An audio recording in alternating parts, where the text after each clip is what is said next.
dulu tombol subscribe, jangan lupa nyalakan loncengnya supaya gak ketinggalan updatean selanjutnya.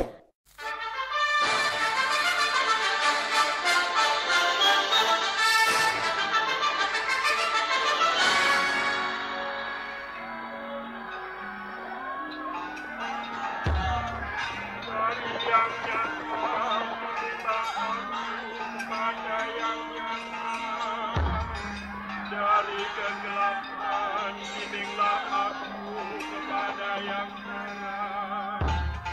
Dari kematian bimbinglah aku kepada keabadian.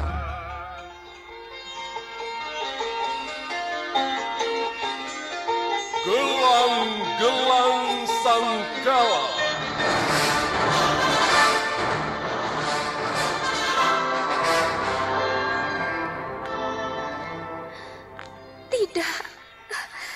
Tidak, aku tidak akan membalas dendam. Aku justru akan memaafkan dia. Aku tidak akan membalas luka dengan dendam.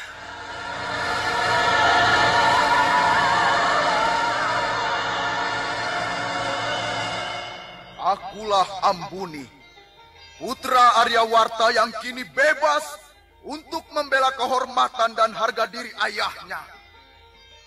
Mata dibalas mata, luka dibalas luka.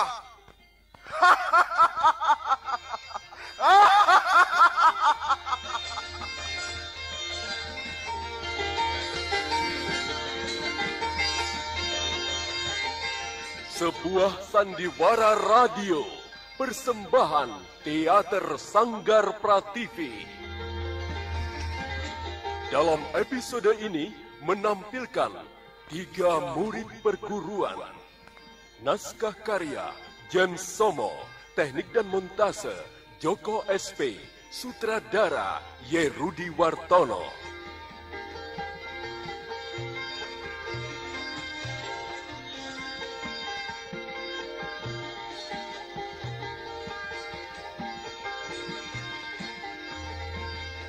Pada seri pertama ini didukung oleh para pelaku Sono sebagai Panutara, Idris sebagai Raja Banu, Margaret sebagai Permaisuri, Narto Bantul sebagai Aryawarta, Ai sebagai Sabawanti, Neni sebagai Kunti, dibantu oleh Nurman dan Nanang. Pembawa cerita Rusli Pontian. Selamat menikmati.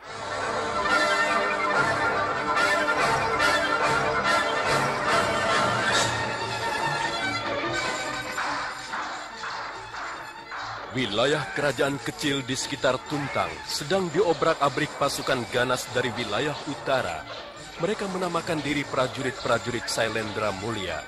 Mereka menghancurkan apa saja yang dapat diremukkan, melindas apapun yang dapat diinjak-injak, mematahkan tonggak manapun yang masih mungkin ditebas. Semuanya diganyang, dihancurkan, dilumat habis.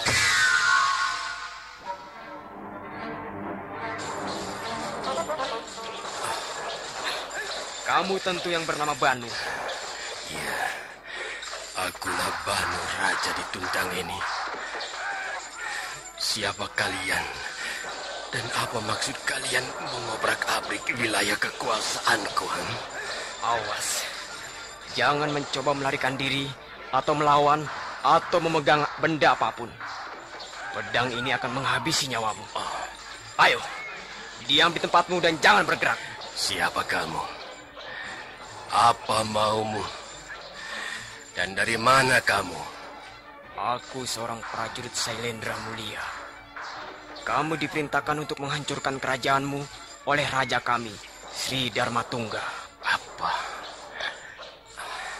Sri Darmatungga? Wangsa Sailendra? Terkutuk! Diam, bangsat. Ingat, seluruh kerajaanmu telah kami kuasai. Kami hancurkan. Prajurit-prajuritmu telah kami bunuh. Kakang Prabu, jangan bunuh dia. Hei, diam kau perempuan. Lari. Kakang Prabu. Awas. Terkutuklah kau prajurit Sailendra. Akibat kelengahanmu.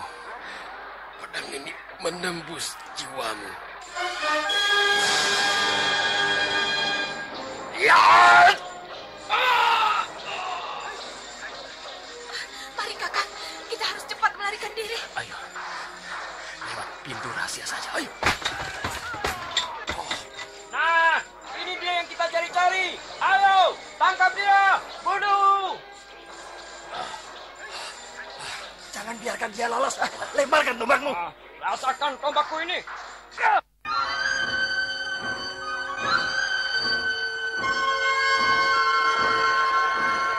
Raja Banu dan permaisuri berlari tersendat-sendat menyusuri lorong rahasia. Para prajurit mengejar dengan nafsu membunuh yang tak terkendali. Lorong itu berakhir di pintu belakang tepat di bangsal kepatihan tempat adik Raja Banu tinggal. Ayo kakak, tinggal sedikit lagi lorong ini berakhir. Tidak kuat lagi. Biar aku bopong tubuhmu, suamiku. Mari. Ayo, kita kejar terus. Dia akan kehabisan darah. Lihat, itu bayangan mereka. Ketika permaisuri yang membopong tubuh Raja Banu sampai di ujung lorong, ia terhuyung-huyung karena kehabisan tenaga. Ternyata keadaan kepatihan telah berantakan dengan tubuh beberapa prajurit yang tewas dan darah berceceran di sana-sini. Karena tidak kuat menahan beratnya tubuh Raja Banu, permaisuri terjatuh bersama tubuh suaminya.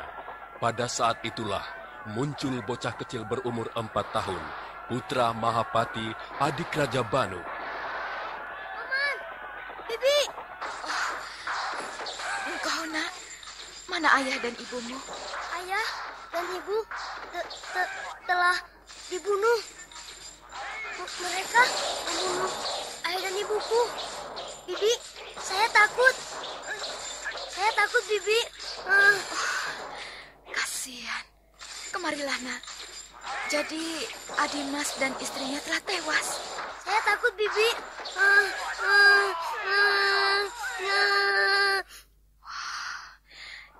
Diamlah Panutara. Jangan menangis. Ayo, kita segera lari. Ayo. Jangan mencoba lari. Berhenti kalian. Cepat nak, cepat. Ayo terus lari. Tari, tinggalkan aku di sini. Kau berlarilah dengan Panutara. Tinggalkan aku di sini, Tari. Tidak, Kakang. Tidak. Tinggalkan aku. Kau harus lari. Aku sudah tidak kuat lagi. Tari, cepat Tari. Ini permintaanku yang terakhir. Kakang.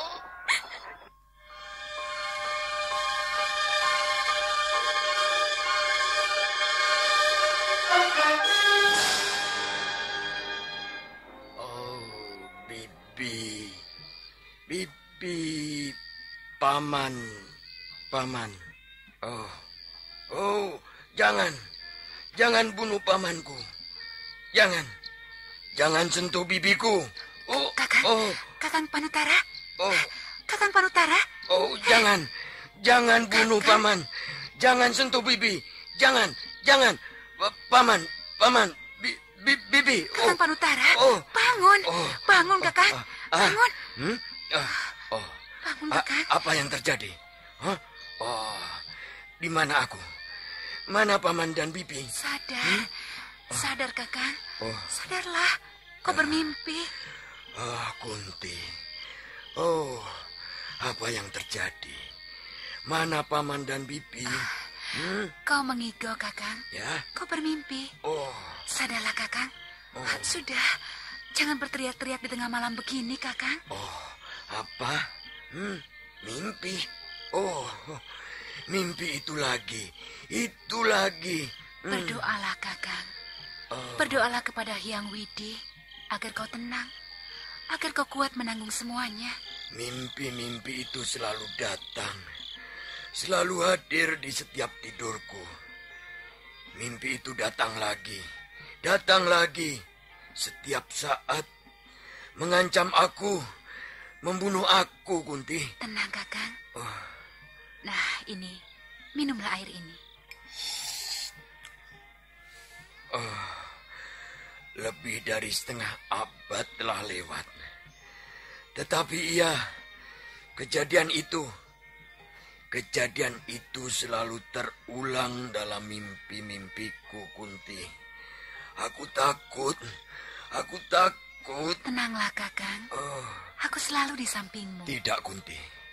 Aku telah muak. Aku telah putus asa dengan semua usaha untuk mengusirnya, untuk membasminya. Aku harus berbuat sesuatu, atau aku akan mati ditelan peristiwa mengerikan itu, Kunti. Kau harus kuat, Kakang. Kau masih memiliki aku, istri keduamu, dan juga anakmu Sabawanti. Iya. Kami mencintaimu, Kakang. Kami bersamamu. Nah, lupakanlah semua yang telah terjadi di masa yang telah lalu, Kakang. Istriku, apakah aku sakit? Tidak, Kakang. Kau hanya belum berdamai dengan hatimu. Berdamai? Oh, mana mungkin, mana bisa. Tapi hidup ini untuk pasrah, Kakang. Kakang harus bisa menerima semuanya, mengamininya, nerimo, dan sabar. Ya, kita ini cuma titah, Kakang. Kita harus melakukannya. Kejadian itu begitu jelas di mataku, Kunti. Prajurit-prajurit Dharmatungga dengan kejam menghabisi nyawa pamanku, bibiku, bahkan ayah dan ibuku sendiri, orang-orang yang amat kucintai. Mungkinkah aku berdamai dengan mereka, Wangsa Sailendra yang sedang berkuasa di Mataram? Tidakkah aku ini seorang pengkhianat yang menerima pengangkatan mereka kepadaku sebagai seorang rakai penguasa Banyu Biru? Sementara jiwaku selalu bergolak, aku berdosa, Kunti. Aku pengkhianat. Sudahlah, Kakang. Tidurlah, Kakang. Hari masih malam. Besok pembicaraan kita teruskan lagi. Berpuluh-puluh tahun aku berusaha berdamai dengan mereka.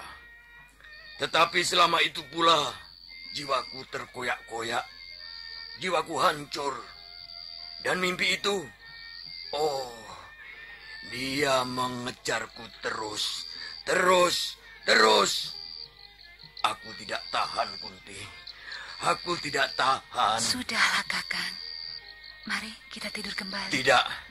Tidak, Kunti, tidak. Aku harus berbuat sesuatu.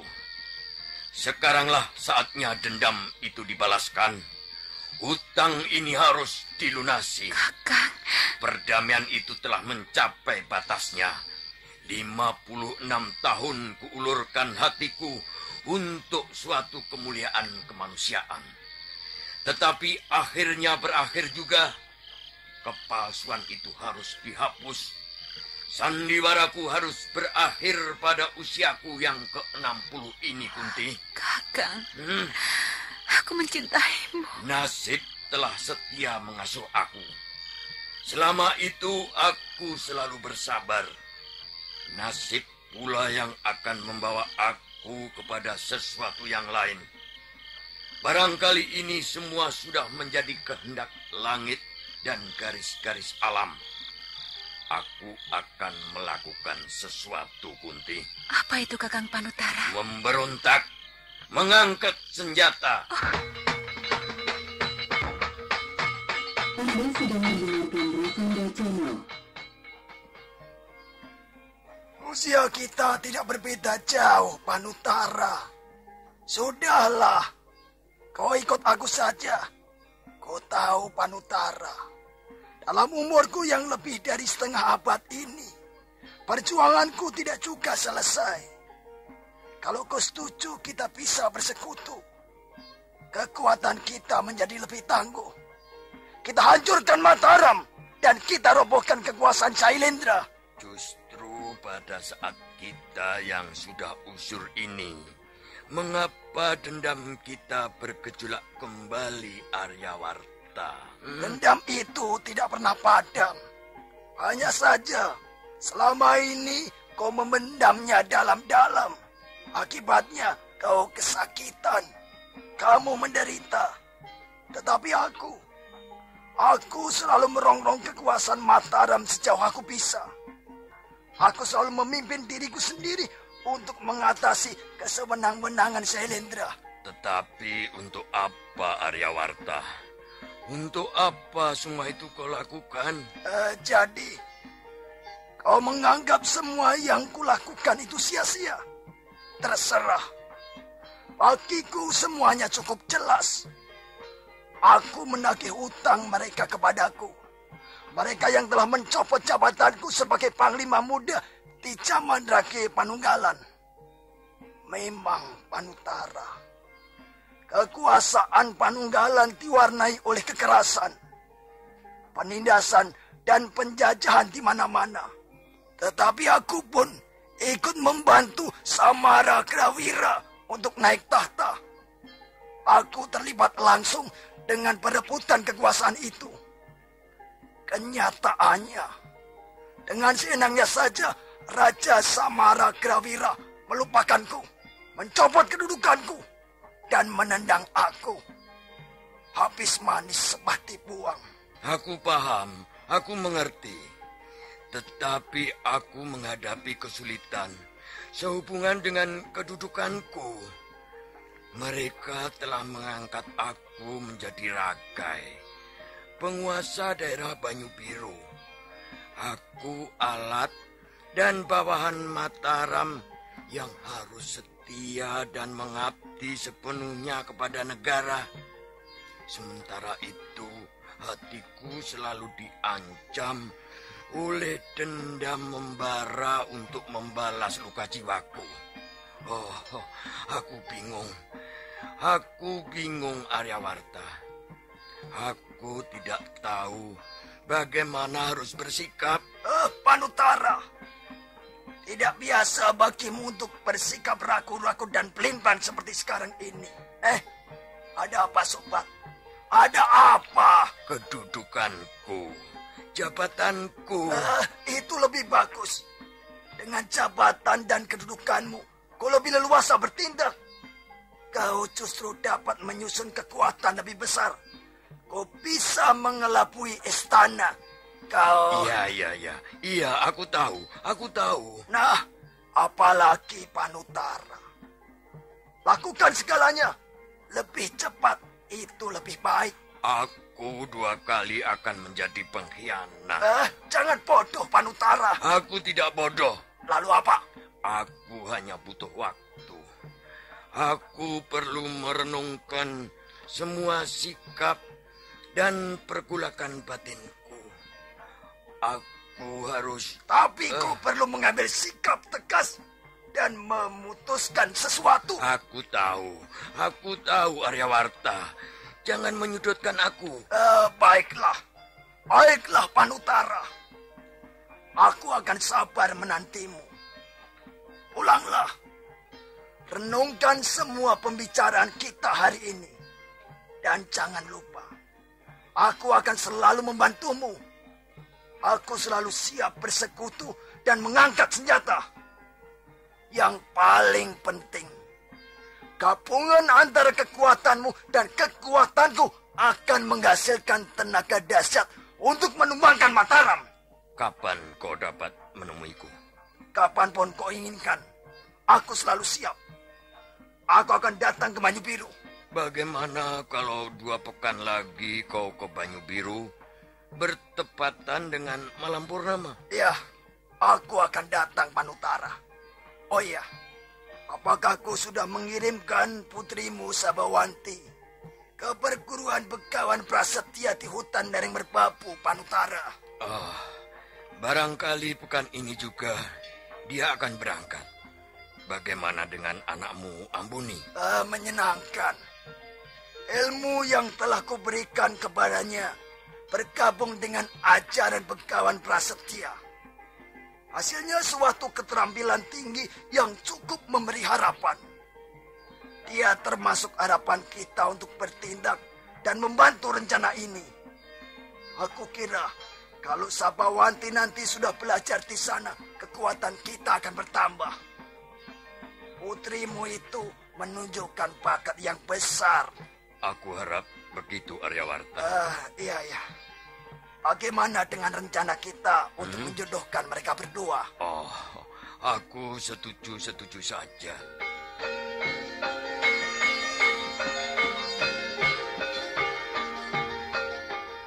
Anakku. Ya, Ibu. Sekarang usiamu sudah 17 tahun. Kamu telah dewasa sebagai wanita. Sudah saatnya kamu memikirkan masa depanmu. Waktu aku seusia itu, aku disuruh nenekmu untuk mematangkan sikap sebagai wanita. Aku harus belajar menjadi wanita yang utama. Menjadi wanita utama adalah titah kita, anakku. Dan kita harus rela menjalaninya. Ibu, apakah artinya seorang wanita utama, Ibu? Seorang yang penuh rendah hati dan rimu. Artinya, dia harus berani menerima apa yang diberikan oleh nasib ini dengan tangan terbuka. Menerima segala kemungkinan dengan sabar. Seorang wanita utama juga menerima dirinya sendiri apa adanya. Dia harus mengamini kelebihan dan kekurangannya tanpa menuntut apa-apa.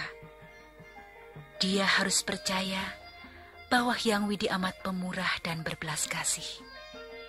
Sehingga dengan begitu, dia akan melihat segala yang dianugerahkan oleh hidup baik adanya, anakku. Mengapa wanita itu harus nerima, Ibu? Karena bagi seorang wanita, hidup yang dianugerahkannya memang harus diterima dengan rasa syukur. Kalau tidak, kita akan menuntut hal-hal yang tidak semestinya. Itu berarti kita akan menjadi dengki, iri, mudah menyakiti hati orang lain, dan suka memberontak. Ia akan tidak bahagia di dalam hidupnya. Bu, apakah aku juga seorang wanita utama? Pertanyaanmu lucu, Sabawanti. Tentu saja, kamu belum sepenuhnya menjadi wanita utama. Tetapi ibu melihat kau mempunyai bakat-bakat untuk menjadi wanita utama. Asal apa, Ibu? Asal kamu taat kepada orang tuamu. Menuruti apa keinginan orang tua. Tidak menyakiti hati mereka dan berbakti sepenuh hati. Juga segala tingkah lakumu harus lembut, halus, dan siap sedia untuk menolong siapapun juga. Wah, kalau begitu, aku tidak mau menjadi wanita utama, Ibu. Sabawanti, kau tidak boleh berkata begitu.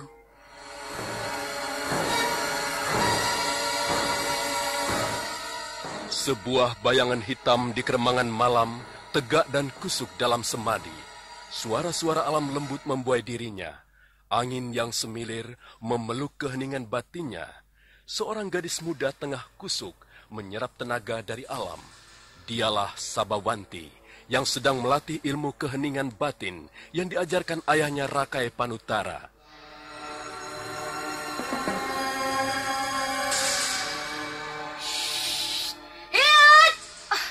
Sekarang jurus angin menggulung mangsa.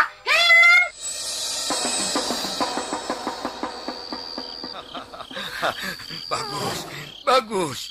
Ilmu-ilmu lumayan. Sayang, kamu masih kurang peka dengan gerakan-gerakan lawan, Sabawanti. Ayah?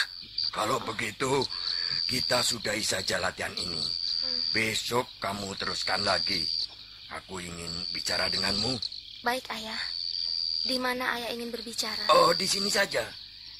Iya, Ayah. Aku ingin menanyakan keputusanmu yang beberapa hari lalu aku tawarkan. Bagaimana? Apakah kau bersedia aku kirimkan ke Padepokan Begawan Prasetya untuk belajar ilmu silat yang sesungguhnya? Ayah, terus terang aku belum juga memutuskannya. Untuk sampai pada keputusan, aku merasa perlu mengetahui alasan Ayah mengirimkan aku ke sana.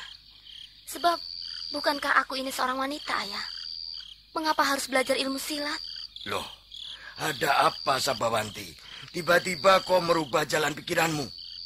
Karena Ambuni juga belajar di sana. Ayo, katakanlah Sabawanti. Apa alasanmu? Maafkan aku, Ayah. Tetapi aku hanya akan mengatakan bila Ayah juga mengatakan apa alasan Ayah sebenarnya mengirimkan aku ke sana. Sabawanti. Ya, begitulah Ayah.